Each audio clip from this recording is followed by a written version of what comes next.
Chers amis, Shabbat Shalom, nous allons étudier la paracha de Teruma. Teruma veut dire prélèvement. Il s'agit en effet des prélèvements qui seront faits sur l'ensemble des enfants d'Israël, de différents métaux précieux, de différents objets, afin de confectionner le Mishkan, le sanctuaire, le temple portatif, montable et démontable que les Hébreux ont eu avec eux pendant 40 ans de séjour dans le désert.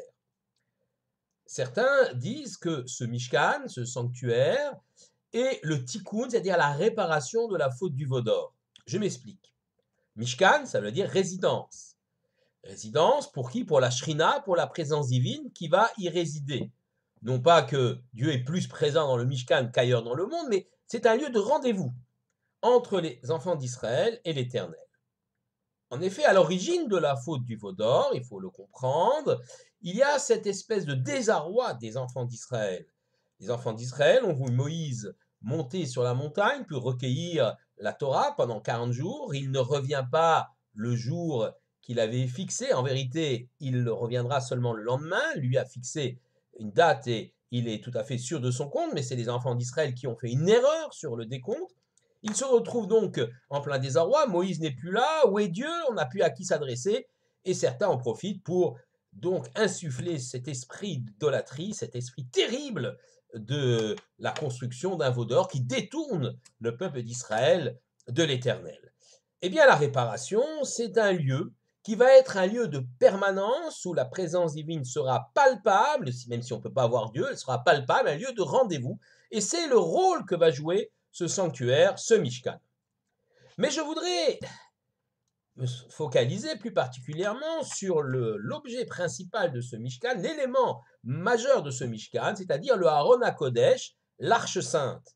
Cette arche qui se situait dans le Saint des Saints, le Kodesh HaKodashim, c'est-à-dire la pièce la plus sacrée du Mishkan, était fait de 3 coffres qui s'emboîtent parfaitement les uns dans les autres, un coffre extérieur en or, un coffre intérieur en bois et encore un coffre à l'intérieur en or. 3 coffres couverts par un couvercle qu'on appelle le caporet, sur lequel 2 anges, les kérouvim, les chérubins, les kérouvim se font face, donc leurs pieds sont scellés, font partie intégrante du couvercle, et tout ceci est en or massif, et ils déploient leurs ailes et se font face l'un l'autre. Il y a un verset tout à fait intéressant qui décrit donc la construction de ce coffre. Asu Aaron atse shitim, betzipita oto zaav taor, mi bayit ou mi chutz tetzapeinu. Vous ferez donc le coffre en bois de shittim et vous l'endurez d'or à l'intérieur et à l'extérieur. En vérité, Rashi nous explique qu'il ne s'agit pas ici simplement de mettre une couche d'or, ce n'est pas du plaqué or, mais de véritablement 3 coffres qui s'emboîtent les uns dans les autres. Le coffre en or est à l'extérieur, le coffre en bois vient à l'intérieur, et puis encore un coffre en or à l'intérieur. Ce qui fait que si on regarde sur la tranche, si on peut dire, de ce coffre, on a de l'or, du bois et de l'or.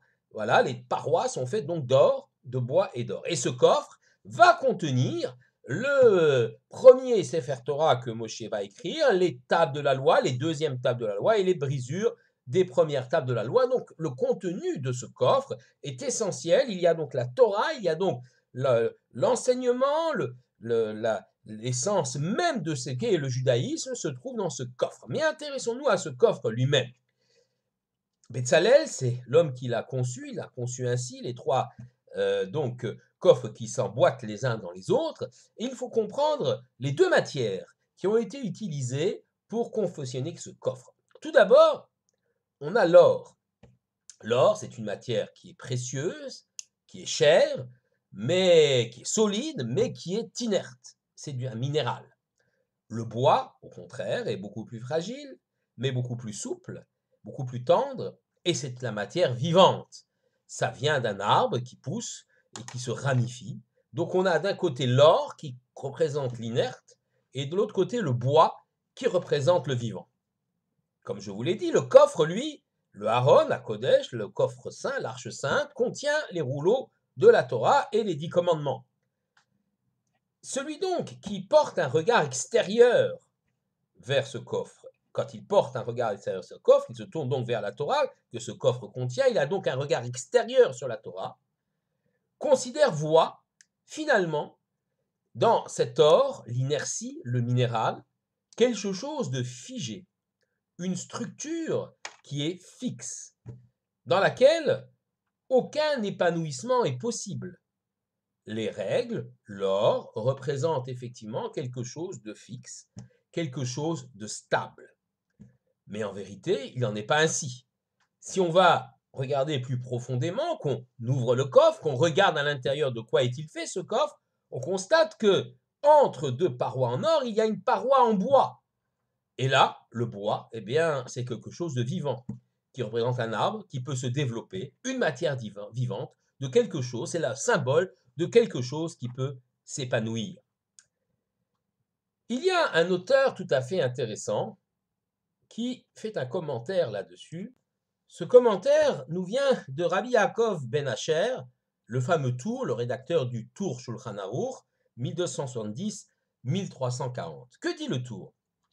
Il dit sur la bénédiction qu'on prononce lorsqu'on va lire la Torah, et après qu'on lit la Torah, il y a un passage, c'est marqué Chaye Olam Nata Betocheinu.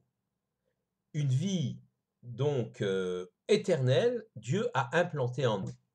Et dit le Tour, il s'agit ici de Torah Sheba'al Peh, de la loi orale, c'est-à-dire de tous les commentaires, de tous les enseignements que les Juifs vont développer à travers les siècles. En d'autres termes, et c'est intéressant, si on rapporte cela à notre coffre, à notre Aron HaKodesh, il y a donc le coffre en or, ou les deux coffres en or, l'extérieur et l'intérieur, qui représentent ce qui est fixe, ce qui ne bouge pas, ce qui est stable, la Torah chez Birtav, la Torah écrite, la loi écrite, les rouleaux de la Torah avec ses lettres, qu'on ne peut pas changer, qu'on doit recopier scrupuleusement de génération en génération. Quant au coffre intermédiaire, le bois, eh bien, il représente Torah Sheba'al Peh, l'ensemble des commentaires, l'ensemble des réflexions, l'ensemble des études formulées par tous les sages et leurs élèves depuis des générations en des générations. Le bois est une matière vivante et donc il y a un épanouissement possible, comme l'arbre peut s'épanouir, comme l'arbre peut se développer, eh bien, les commentaires et les réflexions humaines peuvent se développer à l'infini. Torah chez Birtav, loi écrite, fixe représentée par l'or, et Torah chez Ba'al Peh, loi orale, et développement, études, sont totalement complémentaires. Il faut bien comprendre que Torah chez Birtav, la loi seule, écrite seule, ne suffit pas. On aurait quelque chose de sec, quelque chose d'inerte, quelque chose de dogmatique, qui ne pourrait pas traverser l'épreuve du temps. Si on n'a que la loi orale, que le coffre en bois, là, on a quelque chose qui est certes peut permettre à l'homme de se développer, une grande liberté de réflexion, d'interprétation, mais il n'y a pas de limite possible. Imaginez qu'un arbre peut pousser dans n'importe quel sens, le vent peut le balloter, il peut pousser à gauche, à droite, voire même être déraciné. Donc il est nécessaire que Torah chez Ba'al Peh soit encadré par Torah chez Birtav. C'est ce qui est représenté par ce coffre.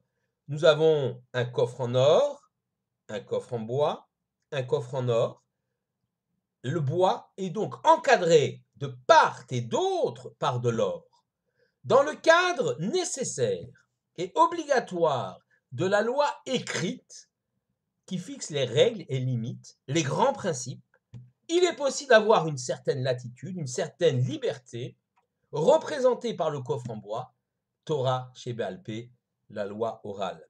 Et ceci, bien sûr, dans tous les domaines. Imaginons par exemple que les siècles passent, les problématiques évoluent, les problématiques sont nouvelles.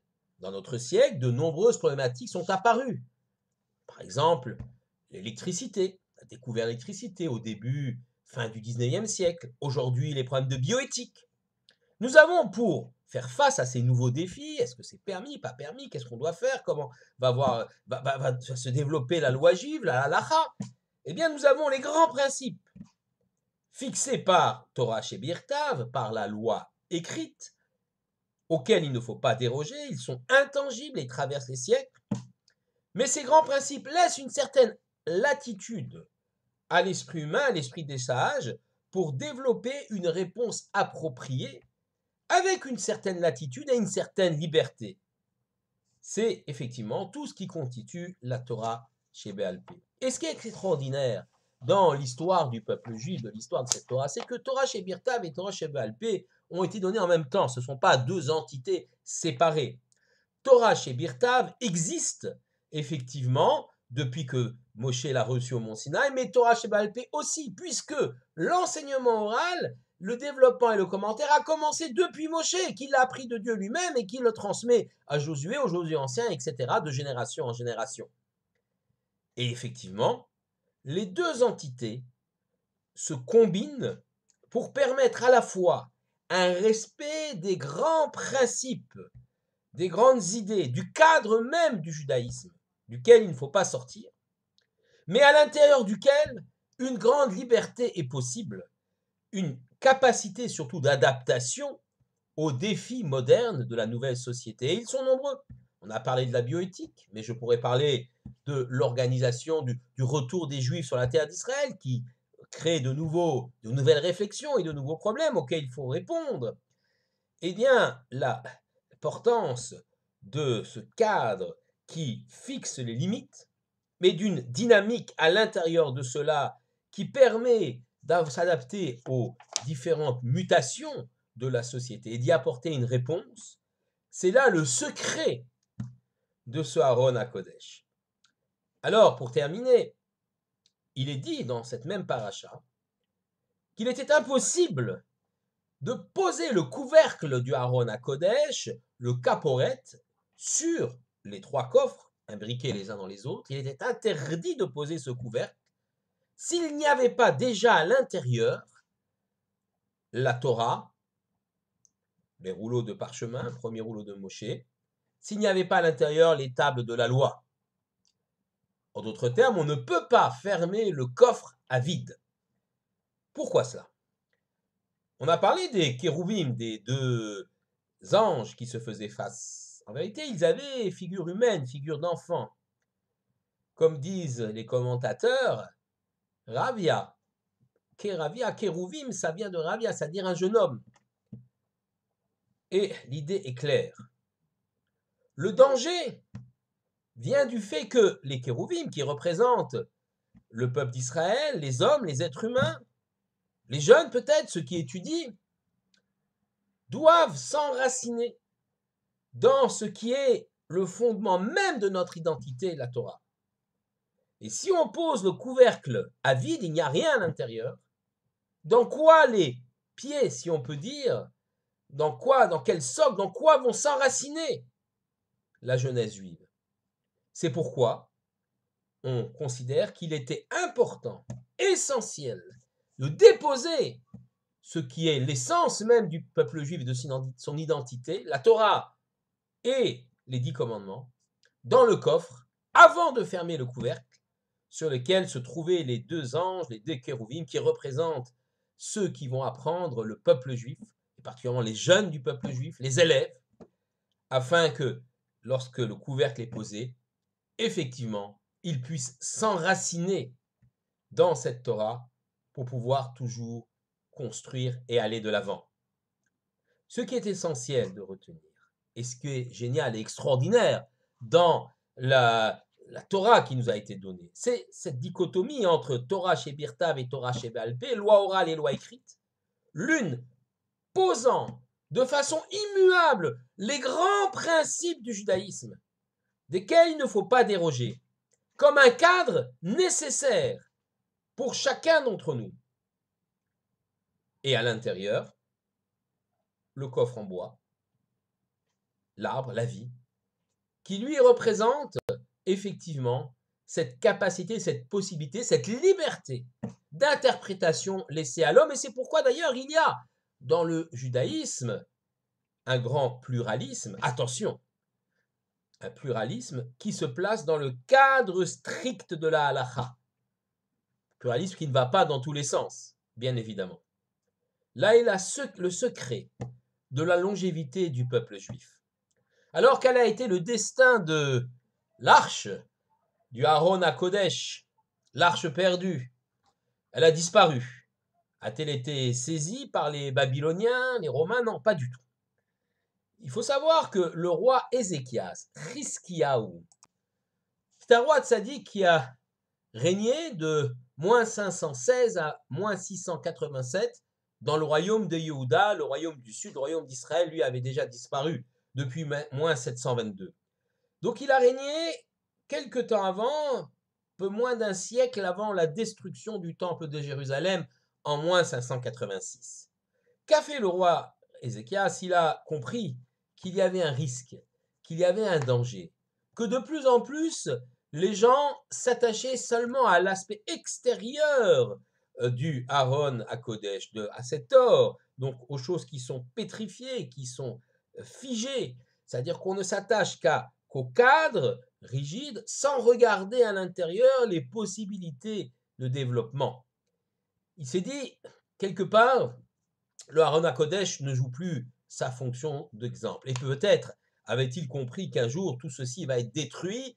Et pour éviter que l'Aaron HaKodesh soit emporté par nos ennemis, il a décidé de le cacher au cœur de la montagne, au cœur du Har HaMoriah, du mont du temple. Et il l'a donc dissimulé là-bas. Et on a perdu le Aaron HaKodesh. Il est là, peut-être tapis jusqu'au temps messianique, ou peut-être quelques aventuriers, les aventuriers de l'âge perdu, auront la volonté d'aller le chercher, qui sait.